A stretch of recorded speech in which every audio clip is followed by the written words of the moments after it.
服上水嗌過主，阿 Sir 話佢食多屎。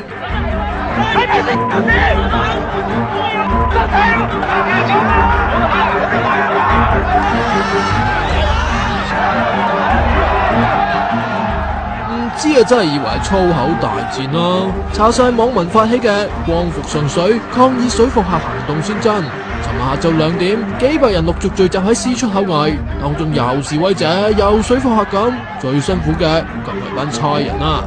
你而家繼續咁樣舉辦咧，我驚你入身受到威脅，你明唔明？而家因為有警察保護㗎，大家都係愛國嘅，係咪？大家我愛你老母啊！我愛㗎，愛！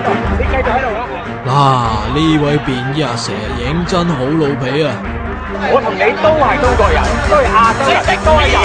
我唔係中國人啊！我食多士，食得多啲。哇，咁都唔笑，知你有幾興啦！都係翻示威區罷啦，但就輪到班水貨客啦。咦，好似又真係唔係喎，因為強國叫呢啲做港英餘孽啊嘛。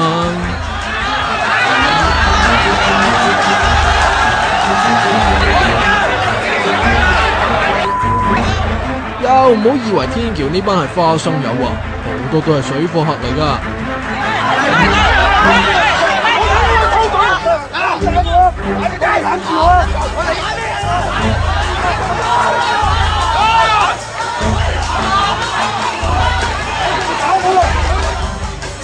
哇，亂到咁，港鐵連閘口都要封埋。不過示威嘅就氣勢如虹，殺埋上大堂繼續挑機啊！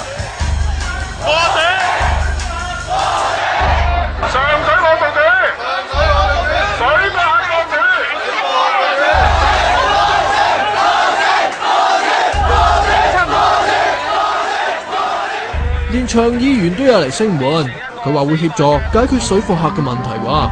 令到啲水貨企到成條街都係喺度望住我哋，我覺得好成功咯。佢哋今日冇得拉貨啊嘛，冇得用呢個出入口非常好。OK 啦，追擊到有水貨客，大低成5000支益力多走人，俾食環署沒收晒啊！啱啦，呢擺上面抵制日貨，走到都未必賣到啦。呢啲咩貨嚟㗎？嚇？咩貨嚟㗎？炸彈啊！不過大家又唔好咁開心啊！上水站尋日只係光復咗示威嗰4粒鐘㗎咋，游水貨客期間仲轉咗去彩園村同粉嶺浸度分貨，入夜之後就蒲翻晒出上水，網民就號召今日下晝4點再去光復喎。